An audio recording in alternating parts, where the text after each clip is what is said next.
patents have gone from protecting ideas and keeping the incentive to innovate to hindering ideas and innovation.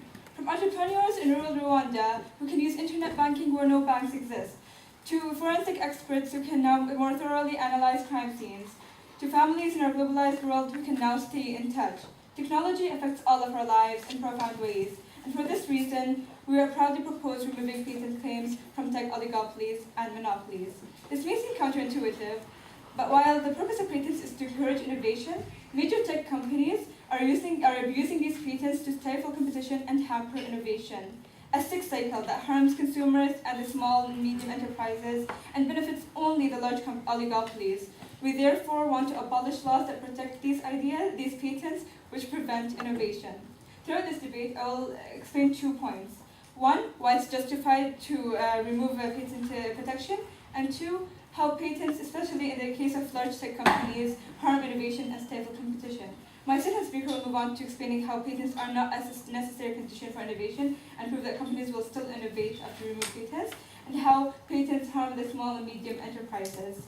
Now, before I move on to my substantive points, allow me to define some of the main key terms. Firstly, tech companies in this debate are referred to any company primarily engaged in the development and sale of both hardware and software technology. Second, substantial market shares refers to monopoly and oligopoly type sectors, where a small number of companies constitute the large portion of the industry. For example, Apple and Samsung and smartphones, Facebook and social media, Google and search engines, and all of the aforementioned companies own at least 80% of the market. Thirdly, patents are a legal construct designed to allow sole discretion over the use of a product, technology, or idea. It can be something as complex as a touch screen to something as simple as swiping to unlock that screen.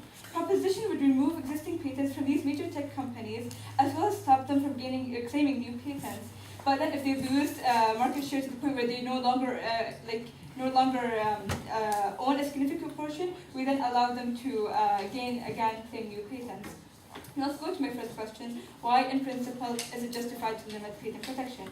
In this argument, I will prove to you that patent protection is a legal construct that had been placed to encourage innovation and improve social utility, and that it no longer serves this purpose in regards to big companies, and that's why it's justified to limit its protection.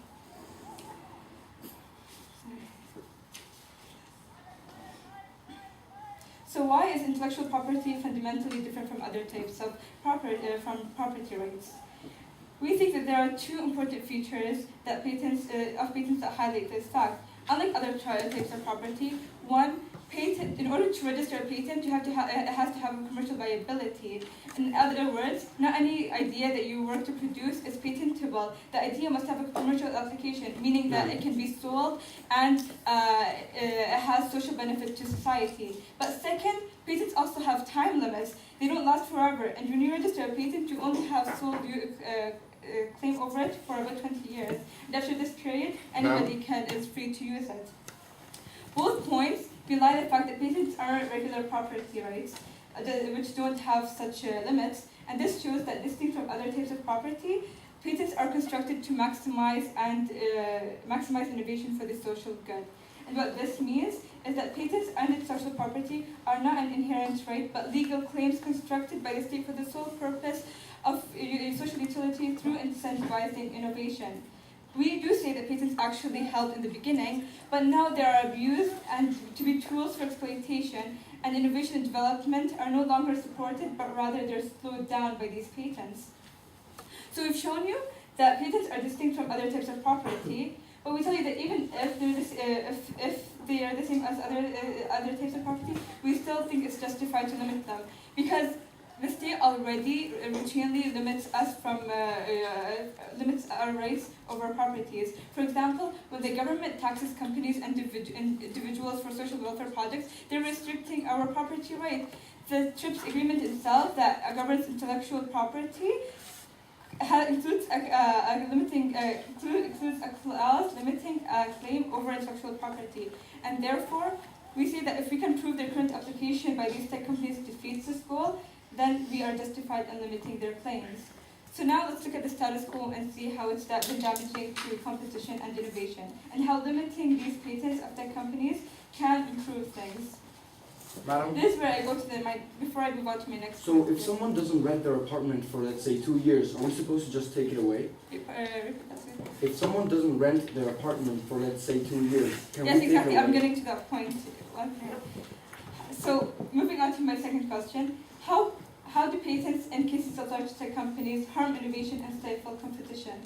We're telling you that these companies are taking advantage and exploiting patents in order to make sure that they stay in the top and control the market, meaning that they are the only ones who can sell and produce certain products. So how exactly do they do this? By two important ways. Firstly, by defensive patenting. They patent ideas that are not central to their innovation. Things like adding an earphone jack to their smartphones, pulling down to refresh, adding clickable links to emails, and so on, just to make sure that their potential competitors don't also have claims to these patents. And also, if this doesn't work, they simply buy out potential competitors. This is especially used against potentially disruptive technologies, new innovations that would make huge threats to the current market structure. In the process, though, no thank you, and with the threat of patent lawsuits, they discourage competition and hinder innovation, especially against new market entrants and the small, medium enterprises. It is important to understand that these companies fundamentally want to increase and maintain their market share by excluding competitors, and they can charge higher prices and also like lower quality goods because they're the only ones at the top, and because they're the monopolies they're the only ones who have these products. An example of this is Apple, who alone makes about 75% for each product, for each iPhone they sell. Madam. But secondly, they do this by patent hoarding. And what this means is that they often have important innovations which they don't deliberately release to the market. They do this in order to extract more profits by only making incremental changes to their products. For example, the iPhone, it had been developed and ready in 2012, but it hadn't been released until 2015. Whereas we see that if they were without the patents, we would have probably reached the iPhone 2000 by now, because everyone will be trying to innovate and there will be more competition. So we're saying that what they're doing is bad because it harms innovation and consumers, and they have control over the prices, leaving the consumers with no choice to find similar products for cheaper prices elsewhere. But worse, we think that the tech sector is also a race to the bottom, where companies are being forced to pour billions of dollars into patents. And proof of this is that the 7 biggest patent owners in the world are all in the tech industry. On the comparative though, we see that if we abolish patent laws for big tech companies, it means that they won't be able to buy patents from small companies or like from the smaller companies, or hoard them. The smaller companies will be able to innovate too, and they'll be compelled to compete and come up with greater ideas. So what have I justified to you today? I justified that we have a right to limit patent protection, and how with patents, big companies harm innovation and stifle competition, whereas we improve competition and innovation. I can own my car, I can own my jet, or apparently I can't own the product of my own mind. Good morning, ladies and gentlemen. The motion before us today is this House believes that technology companies with significant market shares should not be eligible for patent protection. We'd like to begin by clarifying the 3 main aspects that Team Proposition has to prove in order to win today's debate. Number 1, that the measure is in fact legitimate. Number 2, that the measure leads to greater fairness in the industry as a whole. And number 3, that the measure does not generate harm for research and development and thus society. Would accept the definitions given by Team Proposition, but I'd like to make a brief clarification. They defined large market shares as an oligopoly, and we would like an actual definition of what an oligopoly is, and we would define it as a large percentage of the revenue in the market. And then they moved on talking about the removal of existing patents. So they're basically going against the intellectual rights in the present and projected into the future. And let us begin refuting the 2 main arguments presented by Team Proposition. Let us begin with the number 1, with the principle. So they agreed with us that patents were introduced in order to incentivize basically innovation and so having more products into the market. So far, so good. And then they draw this definition, this distinction between tangible and non-tangible product. But would like to ask them, what's the difference between tangible and non-tangible that makes it legitimate for us to steal the ideas and the concepts that are developed by some company? Would like an answer on that.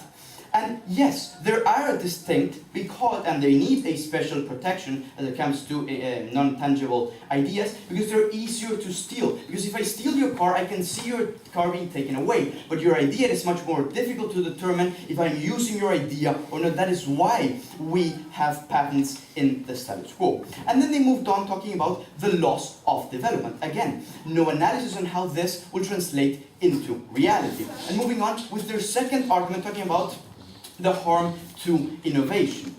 And they move on with the actual incentive to innovate, and companies are actually releasing all of their products. The first answer for that would be that isn't their prerogative to see what actually goes out into the market. And the second would be that they invest in a huge variety of products and of developments, and thus they need a huge return of capital in order to basically get the money they need to pay for the costs of actually research and development that are in fact huge. And then what is their world? Their world is a system in which we do not have any patents, in which a big company, for example, comes out with a product, and then big companies and small companies alike steal these products without the cost of research and development, flood the market, which could lead to prices going down, so less money for the company that actually invested billions of dollars into developing the product, and that leads to less incentive for the big company. Why? Because they're not getting their money's worth out of the billions of dollars they have to pour into the actual innovation system that brought us for anything from smartphones that they mentioned, but also, for example, vital elements to all of us that are, for example, health elements such as CAT scans and X-ray machines that are vital for millions of people around the world. Now, we have three main arguments for you today. The first one being mind over matter, the second one quid pro quo, and the third one that will be developed by my second speaker, the chamber of secrets. Now let us begin with our first main argument that is divided into two layers of analysis. In the first, we'll talk about intellectual property and its actual importance, and how in fact, unlike what Team Proposition actually said, it is a right and it needs protection that are patents, and in a second layer, why companies apply to this. Now, beginning with the first layer, property is essential to all of our societies, and thus we need protection. We need protection for that. And as they themselves said, we have two types of property. You have tangible and intangible property. We're talking about intangible product, ideas and concepts. And these need a special kind of security. Why? Because they can be one, stolen, two, used without consent, or three, profited by others. For example, the huge lawsuits between Apple and Microsoft, precisely because of ideas being stolen. It is much more difficult to prove that someone else's idea is being used than, for example, if I'm actually stealing your car, your house, or whatnot. So we need this protection. And many of these ideas are not actually being taken into reality, not being manufactured. So the worth is being determined by the security that would give them. For example, Albert Einstein never produced a single physical object in his life, yet the worth of his ideas was determined by this patent. He filed over 50 of them. So we need this security in order to lock down these intangible properties. Thus, we need patents. Now, moving on into the second layer of analysis, why companies? Because companies are equal to individuals as it comes to responsibilities and the laws that they must follow. They are liable, and thus they get rights. And the vast majority of the countries of the world, they have the status of personhood, which means, for example, the US 14th Amendment states that it is illegal for a state to deprive any person of property. And the Supreme Court added companies to this amendment. So we have a system of discrimination between large and small companies, with small companies actually having their rights respected, and with large companies, their rights being trampled upon. So we'd like to ask Team Proposition, what's so special about big tech that would legitimize intellectual theft? And why are patents so fundamental for these companies? Because the tech industry relies on innovation, the constant changing of the industry, and the majority of their worth actually relies on intangible assets. According to the Wall Street Journal, between 70 to 80% of their net worth relies on intangible assets. That is why they need protection for their ideas in order to stay ahead and in order to participate, just a moment, miss, in order to participate in the market. So again, we've proven you two things: the importance of intangible property, and number two, why big companies actually need this intangible this protection as comes to patents in order to stay competitive and stay alive in the market. But you disagree? The Boeing jets were created based on the concepts made by Leonardo da Vinci. Do you think that that this is called intellectual theft? Could you repeat that? The Boeing jets, they were created based on the concepts by Leonardo da Vinci. Do you believe that this is intellectual theft? Okay, I didn't quite get your point, but the point being, if that idea was in fact created by a company, then it belongs to the company because it spent billions of dollars in actually developing. So moving on to the second argument, quid pro quo. So the tech industry spends billions of dollars on developing actual research. Samsung, 13.4 billion, General Electric, 1 billion. So large amounts of money are invested, and we get that money back in two ways. One, licensing. Microsoft spends $10 billion in R&D, and it gets back $2 billion through licensing, and then actually selling products. So we need a monetary incentive. Furthermore, patents only last in the tech industry for 5 years. So, and they reach the finishing line in 2 to 3 years, so we have a gap in the middle, so we need this actual monetary incentive because it has lots of costs. So what is the problem? We have less innovation. There is a problem for the population, not only for our products and services, but also, for example, for health. General Electric spends billions of dollars into developing CAT scans and x-rays that are vital for the lives of millions of people, and we're disincentivizing innovation because other companies can steal our products. And let me remind you that the most innovative companies in the world are actually big tech. Tesla, Amazon, Apple, General Electric, for example. So we need an incentive, we need patents. We've proven you two main things: the cost of research and development, and number two, the need for incentive and development. So again, Mr. Speaker, Team Proposition believes that the path to hell is paved with good intentions. Thank you.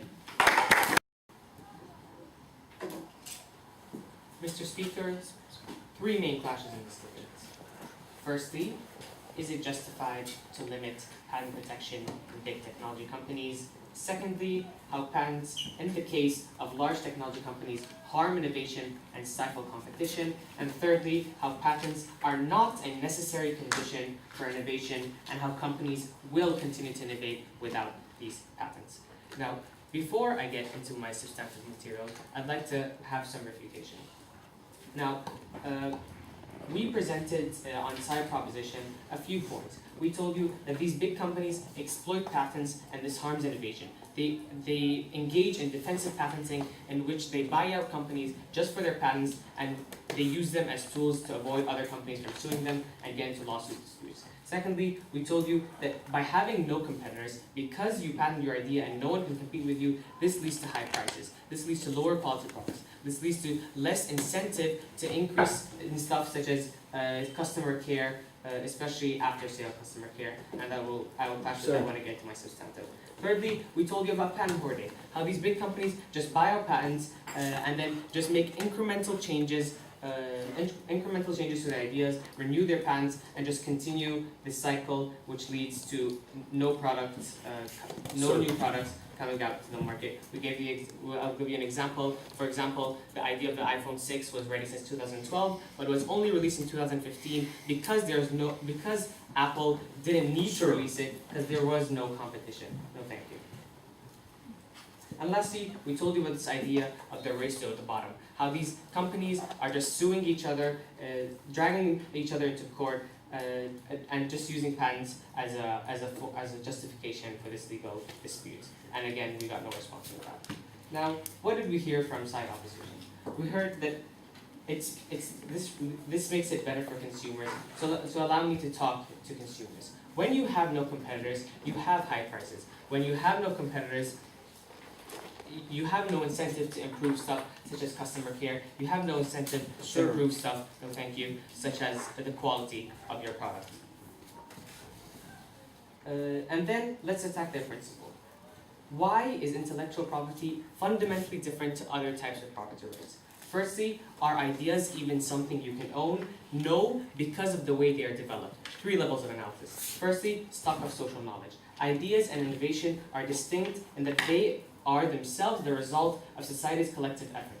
The vast majority of ideas are built upon previous ideas as highlighted in our POI. For example, if it wasn't for Leonardo da Vinci's sketches, the Wright brothers wouldn't be the first to fly and we wouldn't have the Boeing jets we have today. Secondly, Sir. social investment. No, thank you. The ability of any Sir. individual to innovate is the result of entire society investing in the kind of structures that permit it, for example, education and public funding of universities and science. And thirdly, government funding. It wouldn't have been possible for the founders of Google, Sergey Brin and Larry Page, to make it happen without the funding of the US National Science Foundation. Also, Apple isn't the work of the sole genius Steve Jobs. In fact, for example, the battery in your iPhone was developed by the Department of Energy, and therefore Apple has no right, we believe, to patent that idea.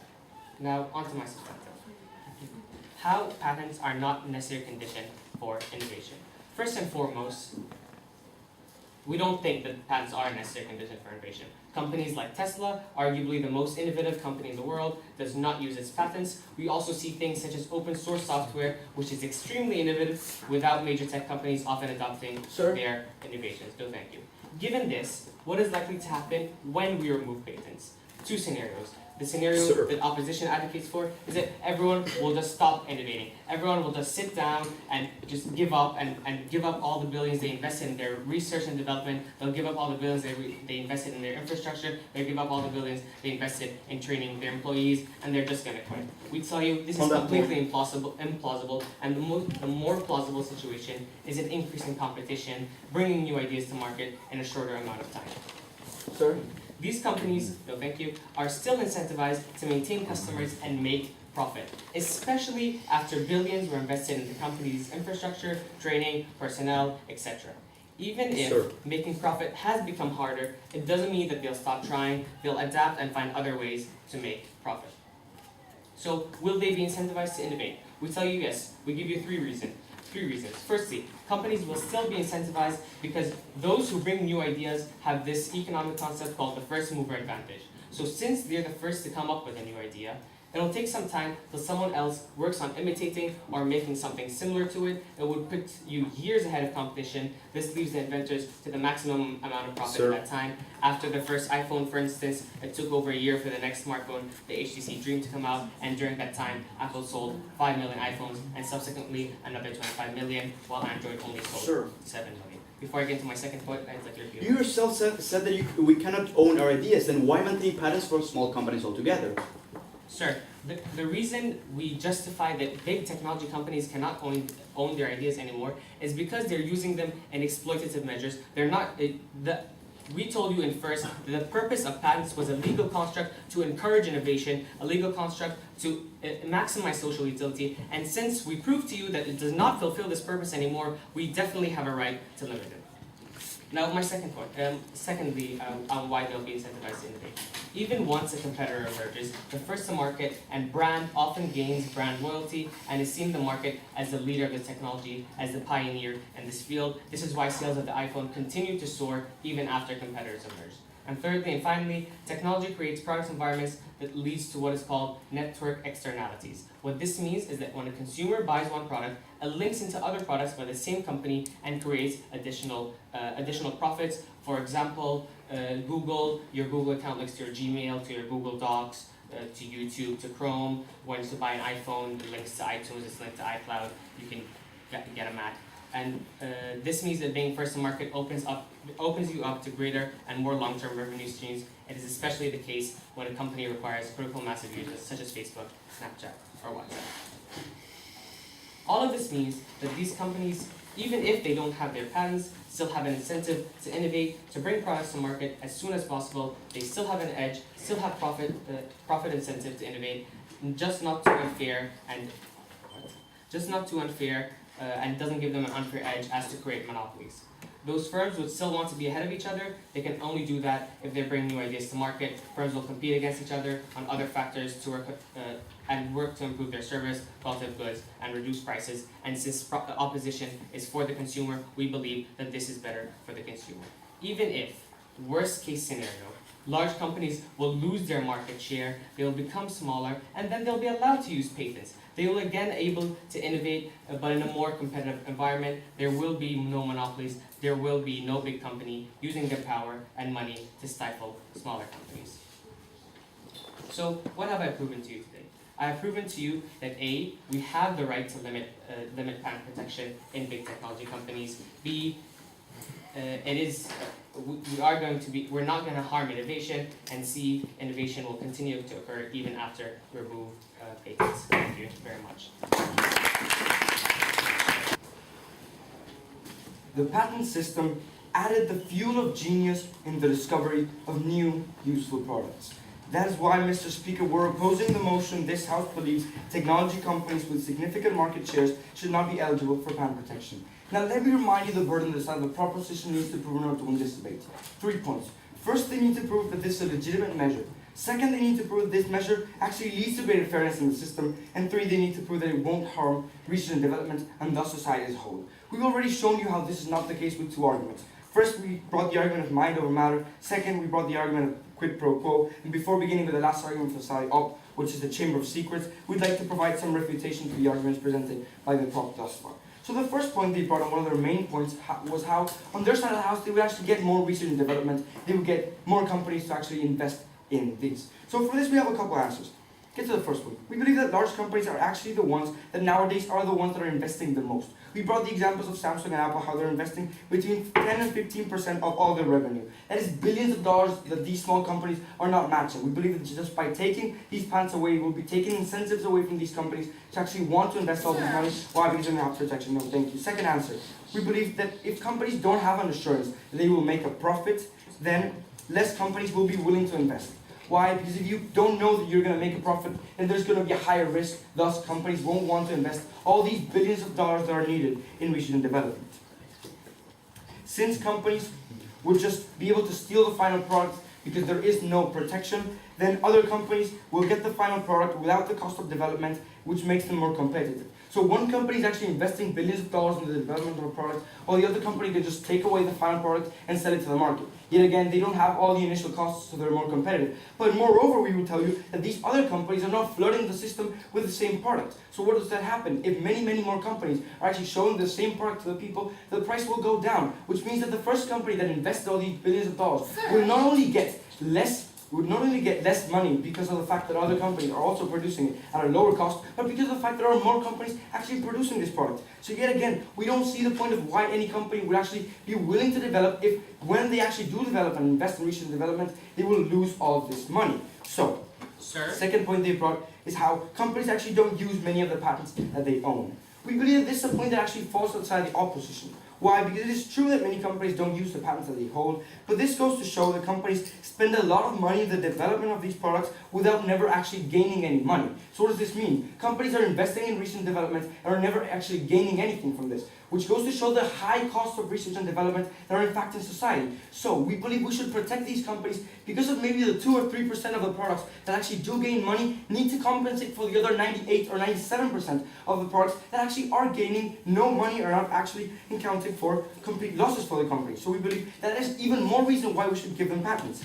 So the next point they brought, no thank you, is the first point of principles, and how physical property is different from intellectual property on 2 bases. First, they said that it was because you could commercialize intellectual property, no thank you, and second, because it's limited, there was a limited time span. So let's get to the answer to this. First, we believe that physical products can also be commercialized. So then this point is not mutually exclusive to intellectual property. For example, I can sell a car or I can sell a pen. That is commercializing my physical property. Yet again, this is not mutually exclusive from intellectual property. Then they brought this point of limited lifespan, which we believe that just in itself doesn't justify the theft. We believe that at least they didn't explain why it justifies the theft just because it's limited in time. Moreover, we will tell this is precisely why we need the protection of these products. Why? Because after this time lifespan has expanded, then the intellectual product is worth much less to the company itself. So they can't actually exploit it through time. No, thank you. And the last answer we give you in a third response is that actually companies nowadays get 70 to 80% of their worth from their ideas. So the side of the proposition today wants not only to eliminate all the patents they can get in the future, but the patents they hold now, which means they will be losing 70 to 80%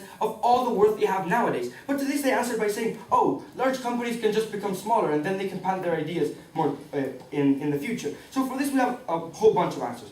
First, we don't see why small companies can actually own ideas and large companies can't, when the whole justification for this was saying people can't hold ideas because it is the product of society. Sure. So if these ideas are the product of society for large companies, how is this any different from small companies? They haven't been able to show this through their arguments. But moreover, we will tell you on two more answers why large companies becoming smaller is not positive. First, we will tell you this goes against an incentive to grow. Large companies won't want to invest more money because if they grow bigger, then they will have to just grow smaller again, lose all of their profits, so they will just stay in the smaller stage. And second, we will tell you that actually we do need large companies. We've already shown how large companies are the ones that invest the most money, but we tell you that large capital is needed for massive research and development projects since it's very expensive, something they themselves conceded throughout their case. So we believe they should actually need large companies to get this more investment. No, thank you. But for this, they said, oh, but they're hoarding all these capitals and they're just producing incremental changes. There's no new products. Two answers for this. First, we showed you how this is not the case, why the tech industry is in fact one of the most competitive and it's constantly changing.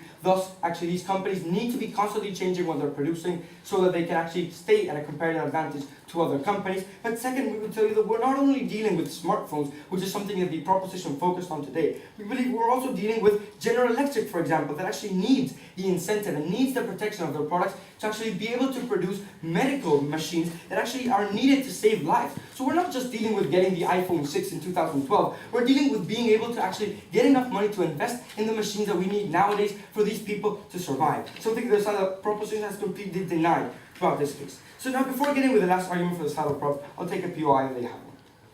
Sir, you're saying that you don't need massive amounts of money to innovate. For example, Bill Gates started Microsoft in his garage. We take that point and actually we believe that falls on our side. We see how the patent system nowadays allows for small companies to grow. We've shown you on our side of the house how large companies actually invest a lot of money and that is good, but you yourself have shown how small companies can actually innovate nowadays. You show the case of Bill Gates. He was a large company, he was able to get into the stage of being a large company, thus we believe that there are incentives nowadays. So let's get to the last argument for the side of the prop, for the side of the op. Chamber of Secrets, 2 layers of analysis and 2 worlds. First, what happens in a world with patents, and second, in a world without patents. So let's get to the first one. We believe that large companies and small companies have the rights protected when we have patents. Why? Because these people now have an incentive to innovate because they can protect what their minds have produced. Thus, we believe that we'll be creating a public database that everyone can access nowadays. Because when you file for a patent, you need to explain what you've produced. This goes through mandatory sharing of knowledge, which means that all these companies are actually presenting what they've produced onto the world so that anyone can access to. We believe this is incredibly positive. Let's tackle the 3 stakeholders. First, small companies can use patent expired technology for their enterprise and build upon previous available knowledge, as they themselves brought the case of Boeing using Da Vinci's ideas. And second, let's talk about large companies. They can get a cheap way to safely protect their ideas and prevent their infringement of their rights. Third, society benefits from the sharing of ideas in a timely integration, since many people can now integrate the ideas that were produced by society. Second layer of analysis, we see what would happen in a world without patents. Actually, large companies will not want to willingly disclose their ideas onto the world. Therefore, they will operate in secrecy, which we believe is something that Silent Prop is not dealing with today. If they operate in secrecy, which is something they can do, it is more expensive, but if the alternative is just giving away their ideas to be stolen, they will operate in secrecy. So then, no one will get these ideas, and then for large companies, they will be spending more money in secrecy, risking people getting their ideas, and yet again, we see more problems. There are no assurance of profit. Thus, on their side of the house, they get even more detriments for society as a whole. That is why on the side of we continue to stand by the phrase that the path to hell is paved with good intentions. Thank you. 2 main clashes in today's debate. Which side will get more innovation or development, and which side wins the legitimacy case? So innovation. First, they believe that we can't take away the rights. We can't take away patents because they have a right to intellectual property. What the first speaker has spent the beginning of her speech is to say to prove to you that it is not a right for you to claim. What she said is that the reason that we have patent laws is not because they are right for you to own. It's not because you have a claim over it, but because it is a legal construct that it was created for the main and sole purpose to incentivize innovation. So we believe that as this has backfired, that is not happening anymore. So the only reason we have this is to incentivize innovation. So if that is gone, then we have the full right to take them away. So they asked, then why not smaller companies? Now here is why. We we believe that SMEs can't compete with large technology companies because they don't have the capital productions and economies of scale. So they cannot innovate with them. Because they also fear the big technology suits and usually settle on patent disputes. They fear that the bigger companies will go into legal battles with them. Also, the best case scenario for these small and medium enterprises is that they will sell their patents to big companies, and that's how they will make their money. But if you allow them to have patents, you give them an advantage. You give them protection for them to be able to use their patents, for them to be able to use their innovations rather than sell it to the big companies. So that is the only way for them to use it and actually produce something out of the idea for them to catch up with the bigger companies. So in the comparative, a patent-free market would allow SMEs to freely use whatever technology there is to improve on it. This means that it is easier for them to find the starting points. And secondly, SMEs' incentives shift. Now they don't have to compete with large technology companies. They are more incentivized to take a loan, start producing, develop, and grow, and not just sell patents. So here's why we justified.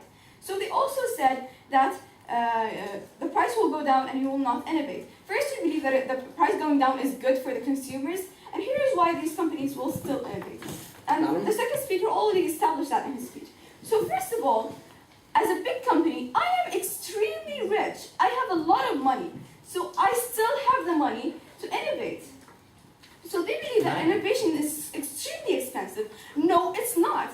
So firstly, I am rich. I can afford it. Secondly, you don't really need massive amounts to innovate. For example, SMEs are broke and they can still innovate. Bill Gates, Microsoft has been established in a garage, and also Facebook and Snapchat have been created by students. So no, you don't need massive amounts to innovate. Go ahead. Do you realize Microsoft actually had investors, and that's where the funds come from? Yes, so they got investors. So they didn't. Okay, so what you're saying is that they need a massive capital in order to innovate, but they got investors, which means that they didn't get a lot of money to innovate. And even if they did, I still have these other examples.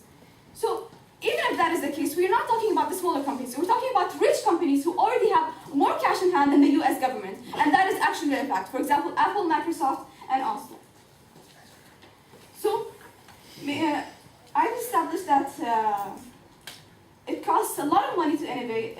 It doesn't cost a lot of money to innovate. Even if it does, they can afford it. And even if so, they still have the profit motive and they still want to innovate. So they believe that if you take away patents, I will just give up. I will give away all of the billions that I have invested in this company because I believe I can do it. Sit down.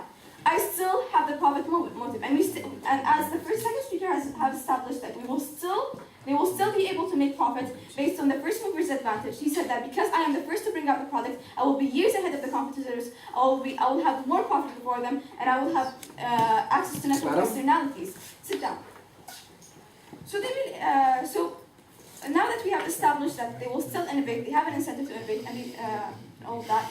Which side has more competition? Now we both concede that competition is important in order for innovation to occur.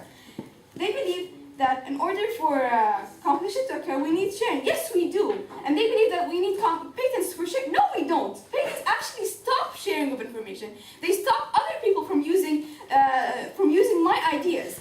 And they're not even your ideas to begin with, as we said about the stock of knowledge.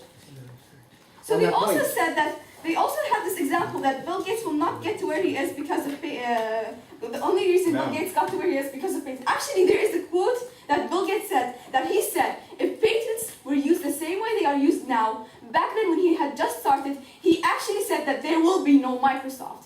So he indicates that yes, they were used gracefully back then, but now they are abused as hindering competition. So no, we don't have a competition here, but even if we do, we believe that under our model, we will have more competition because everybody will be competing further. Ma'am, Go ahead. are you aware that copying, for example, an iPhone only could take months for another company and then sell that without having to pay for the cost of R&D? Yes. So it's okay if it takes me a year in order for me to create, just as long as I am able to create, and that means that the idea gets to other people faster, which means I have to act faster, I have to innovate faster in order for, and that means that competition is accelerated. So because other people may catch up faster, it means that I have to act faster. I don't have a safety net. I need to innovate. I need to continuously have competition. to the legitimacy point. Why not the? So they completely disregarded the first argument about why not the car. So they believe that you are stealing someone's idea. You're not stealing it if it's not a property in the first place. We have proven to you that intellectual property is not property, and that is because it has been built up on a stock of knowledge. Sit down. So the reason that you have this property is, so the reason that we have the Boeing jets, the reason we have airplanes is because they were based on previous ideas. They were based on previous concepts and previous people's work.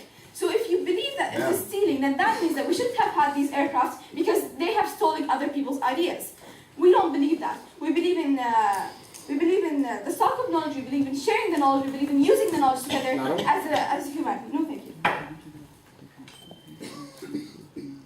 So we have established that we have a legal construct and it's not a real right. So we said that the reason that innovation exists, the reason why patents exist in the first place, is that because they are made to increase innovation. And we have also proved to you that under our model, and only under our model, will we increase innovation. And because it no longer serves its purpose, and we are justified to remove it, as we are gaining more innovation. So I also proved to you that under our model we have more competition, we have an accelerated competition, people will compete more. And also that big companies will have a great incentive will still have a great incentive to innovate because they will still want to make profits. They will not want to give up all of the $1 billion invested that they have, and that is why I am extremely proud to propose this.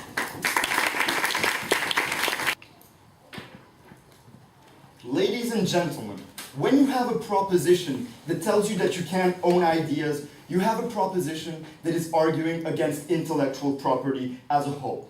Now, the motion before us today is this House believes that technology companies with significant market shares should not be eligible for patent protection. Now, what did the proposition have to show us here in order to win this debate? And this burden they accepted. So first of all, they had to show that this measure was legitimate. Second, they had to show that this measure would lead to greater fairness within the industry. And third, that it wouldn't create harms in terms of investment and research and development, which they absolutely refused to refute. Now, let's go on to the first main point of clash. But before that, so the 3 points within this debate were, 1, do we have intellectual property rights? Second, who harms innovation within this debate? And third, why not fix the system? So let's begin with the first one. Do we have intellectual property rights? Now, the proposition brought up, and I quote, you cannot own ideas. And their example for this was Da Vinci's plane. So let's begin with the example, which is a bit easier and more logical to refute. Now, you yourself stated that patents have a limited amount of time. So first of all, this would have expired by now, we believe. And secondly, patents didn't exist. So that was quite easily refuted. Now let's move on and dive into the statement.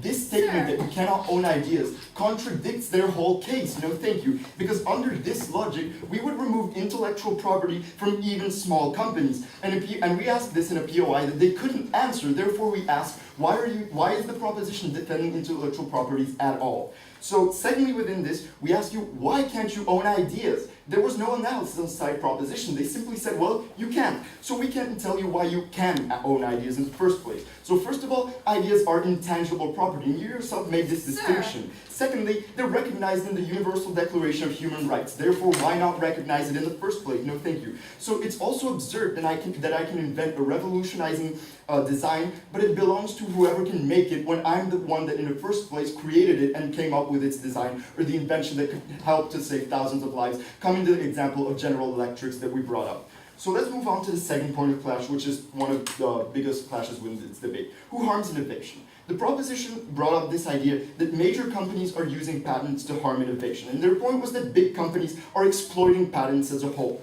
Now, they told us that this would be limiting the market and slowing development down. We asked you why, but we never actually got a concrete answer to this and no analysis. So why do big companies actually have the advantage? So we must only base ourselves on statements. Yet we have a few answers to this. Let's begin with the first one. They told us that there are certain absurd patents are simply details. What we want to tell you is that first, these make companies unique, so if everyone were producing the same things, well, this would be a flooded market and price would decrease, therefore no incentive. Secondly, it's still intellectual property if you came up with it in the first place. Now, Another thing they told us was that they would even remove existing patents. And this is also completely from the side of the proposition, because as we told you, intellectual property comes up to 80% of a company's assets. Therefore, they'd be removing what the company actually is. So they wouldn't be letting it decrease in size, as they say, and I'm going to refute that later on. Otherwise, they'd be completely destroying it. No, thank you. Now, within this point of innovation, that innovative companies also include Apple, Tesla, and General Electric, they told us, well, yes, there's the claim on the iPhone and that they delayed before implementing, and that's what we're telling you exactly. They revolutionized the industry due to patents because their idea was theirs, and they could use it and they could profit from it because it was their idea in the first place. No, thank you. Continuing at this point, they told us that there was too many patents with too little production, therefore the patents were kept without being used, and further within this point, we tell you that many patents, and we have said, can't be produced because they're simply not profitable, yet it is still that company's property. So by itself, their case falls, but this isn't enough. What did we bring up on side opposition? We told you that when patents are removed, there's a drop in incentive for both big and small companies. Why is this? Let's go one by one. First of all, big companies are no longer protected, so why keep on going with it without incentive to have a creation that can then be easily copied? Second, small companies don't have an incentive because they can simply copy from the big ones, and this is the deterrence effect that we mentioned.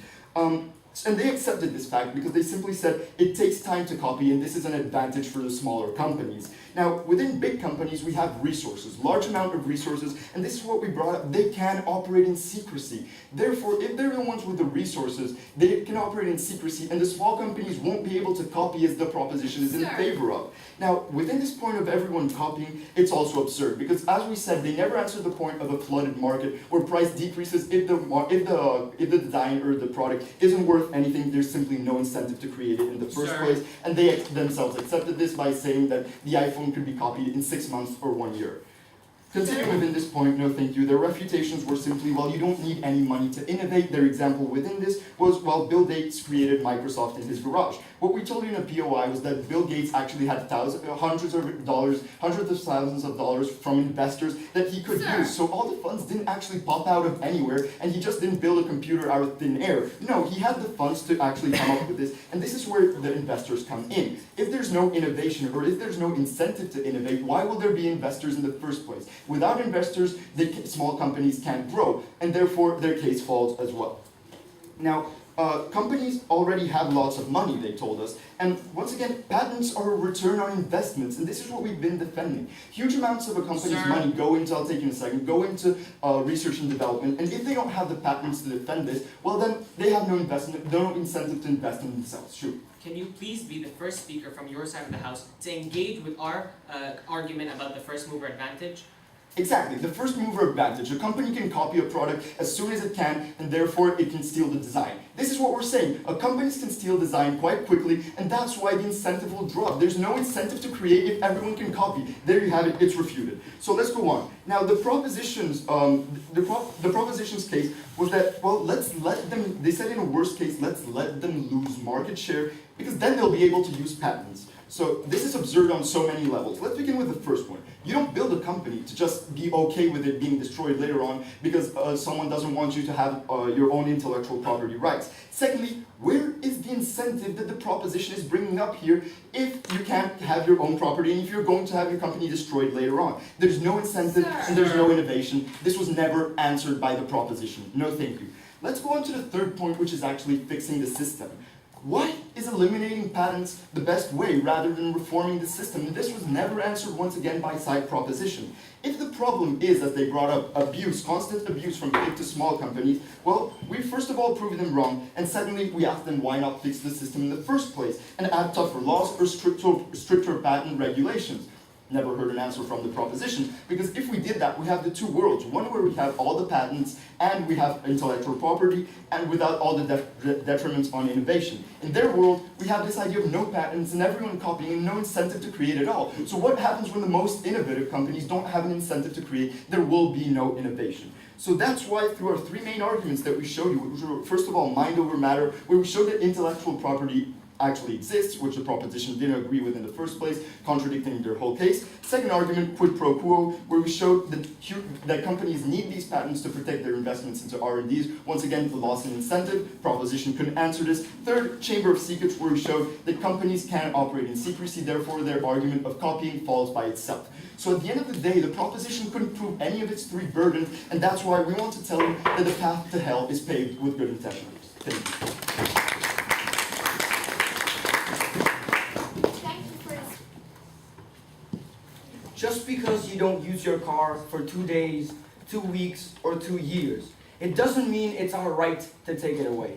And that is why, in order to analyze what we've seen in this debate, we'll answer 3 questions. The first one is, can we have our cake and eat it too? The second one is, which side brings more innovation? And the third one is, what world do we choose to live in? So let's get to the first one. Can we have our cake and eat it too? Meaning, can we violate rights in order to gain rights for other people? So in Silo Prop, they brought us these points in saying how intellectual property is distinct from physical property and how big companies are not entitled to have these rights protected. To which we answered by saying that intellectual property is as valuable as physical property. They can both be commercialized, they both have a time span. We've shown you how these were not different in fact. But moreover, we told you how intellectual property is actually more vulnerable than physical property. Why? Because it's more easy to steal away. They themselves conceded it by saying that in 6 months I could copy the iPhone if it were produced in the market. So we see how it being not tangible is actually makes it easier to be stolen. Thus, the protection of intellectual property is very crucial. We told you how big companies get their ideas from society in the same way that small companies get their ideas. They couldn't make this distinction. Thus, they couldn't explain why some of us are entitled to these rights and some of us are not. Yet again, this is complete discrimination on their side of the house. But moreover, on our arguments, we told you how intellectual property is actually a huge part of the worth of these companies, being up to 70 or 80% in some cases. We believe we can't just take this away from these companies. That is not what our laws are supposed to do. So can we have our cake and eat it too? The answer is no, we cannot violate some rights to get rights for others. So let's get to the second question, which side brings more innovation? Coming out of the prop, they said everyone can produce, then everyone will produce, so if we take patents away, we'll have more innovation. To this we answered by saying no. Companies will just wait for others to produce. Why? Because they will not have to invest in research and development. They will have lower cost of production. That's what they'll choose. That is the most logical way. Companies are actually guided by these profit incentives. Moreover, we told you that when everyone can steal ideas, one company invests billions of dollars, then they will be in a net loss as compared to other countries that won't invest in research and development. Then when we flood the system with all these products, the price will go down. So the first company that invested all this money will actually lose money because they lose market share, lose money because they don't invest in, the other don't invest in research and development. Thus, no one will want to innovate. But to this they said, oh, the first responder, oh, but you have a couple months alone to yourself. For this, 2 points. First, we told you how this is a contradiction in itself because they will still have oligopolies, they still have monopolies on their sides if one person is the only one producing it, even for a limited time span. But moreover, we tell you in the second answer, we told you how these months are not enough to compensate for actually all the money that was invested in research and development on these products and on all the other 98 products that were never commercialized. So then again, they will not have an incentive to innovate. Our side brings more innovation when we have protection on our ideas. So there's the third question. Which world do we choose to live in? We have the world without patents and the world with patents. So let's see what the world without patents actually looks like. There's no protection, no rights are protected, or at least there are discriminations based on rights. Second, there's less incentive to produce and invest in research and development, since it will be this will create a lower cost for other companies. And third, how large companies will operate in secrecy, since no one will want to disclose their ideas. Thus, there will be no building upon previous knowledge. We are lucky that the proposition wasn't there with Da Vinci. We are lucky that Da Vinci didn't operate in secrecy. We are lucky to get the jets. Now, what is a world like with patents? We see on our side of the house, we actually protect the rights of everyone equally. We see how there's a mandatory sharing of knowledge because of this public database, because when you want to apply for a patent, you need to give all the information for that product. That is benefit from our side. Moreover, we told you how on our side, companies have an incentive to innovate because they have profit assurance, because their ideas are protected. So therefore, on our side of the house, we tackle the 3 burdens for the side of the prop, which are that this measure was legitimate, which is not since it violates rights. Second, we told the measure brings greater fairness. No, because companies will operate in secrecy. The smaller companies are also damaged. And third, how this will harm research and development. Companies lose their incentives. And that is why we continue to stand by the phrase that our lives, that the path to hell is paved with good intentions. Thank you. Side opposition believes that we live in a utopia instead of proposing a model that gives us a utopia. on side proposition, we tell you that under our model, it'll lead to more innovation. Under our model, the market will be more fair, and under our model, it is perfectly legitimate to limit patent protection from big technology companies. So let's zoom out a bit and look at both sides of the house's cases. Let's see what Op told us. Op told us that no, it is not legitimate because this is your idea. You created this, you invested a lot of money in creating this idea, so you have the right to enjoy the fruits of your labor. Several levels of analysis. Firstly, we told you that you are able to enjoy the fruits of your labor because of the first mover advantage, because you have the first few months, as they conceded, to make that money. However, what they ignored is that it's not only just a few months because of the whole argument about network externalities. What we tell you is that once you get invested in someone's ecosystem, you're going to continue to buy their products, you're going to continue to see them as a pioneer, you're going to continue to follow and buy what they create. Therefore, it is not only a few months. And then secondly, is it fair? Why aren't we limiting patent protection from small to medium enterprises? We tell you that we're not limiting these rights for small to medium enterprises because they're not exploiting their patents, because they literally cannot drag these big companies to the court, they cannot sue them, they cannot hoard patents because they just don't have the capital to buy everyone else's patents and use them defensively, however big tech companies can. Then they characterize these big technology companies as people who want to make money, which we agree with, and if they feel like they're not incentivized to make money, they're just gonna stop. They're just gonna sit down. They're gonna give up. They're gonna give up all the billions that they spent on previous research and development. They're gonna give up all the billions they spent on training their employees. They're gonna give up all the billions they spent on infrastructure, and they're just gonna give up and let the SMEs take over. We tell you this is absurd because of the fact that these big companies spend so much money, they're gonna want to continue to make profit, they're gonna want to maintain their market share, they're gonna continue to innovate. And then secondly, they told us that these small companies are also just going to sit around and wait for these big companies to innovate and they'll just copy them. Firstly, that's a contradiction because they literally just said that big companies will stop innovating, so who are you going to copy? And secondly, how are these small companies going to copy? They just don't have the facilities. It's not like these small companies with very minimal capital have reverse engineering stations, they have big factories, and they're just waiting for Apple to release a new iPhone so they can knock it off. This is absurd. And then they brought up this argument about eminent domain, how we aren't allowed to, how they oppose the idea that by limiting a few, we're helping a lot. So by that logic, they're against taxes because we're limiting some of you to help the greater good. They're against social welfare. They're against helping the poor. And then their third speaker came up here and said that we can deal with monopolies differently. We don't have to remove their patents. 3 levels of refutation for this. Firstly, they concede the principle and problem. Governments can limit company property rights and behavior for good. Secondly, what is the nature of these other means? The problem is that patents literally give a company monopoly over the production of something, and if the alternative is regulation, we tell you that that doesn't completely work. Giant companies with more wealth than the U.S. government will find loopholes and just lobby the government. We tried to apply this anti-competitive laws previously to Windows in the 1990s, and we showed you, and that completely didn't work. So what have I proven to you? I've proven to you that we did fulfill a burden that was highlighted by opposition. We did prove to you that it is legitimate to limit patent protection. We proved to you that it is fair, especially for the SMEs, which don't have a chance in a world where big tech companies are patent protected. And thirdly, we showed you why this harms innovation, and under our model, we're still going to have innovation.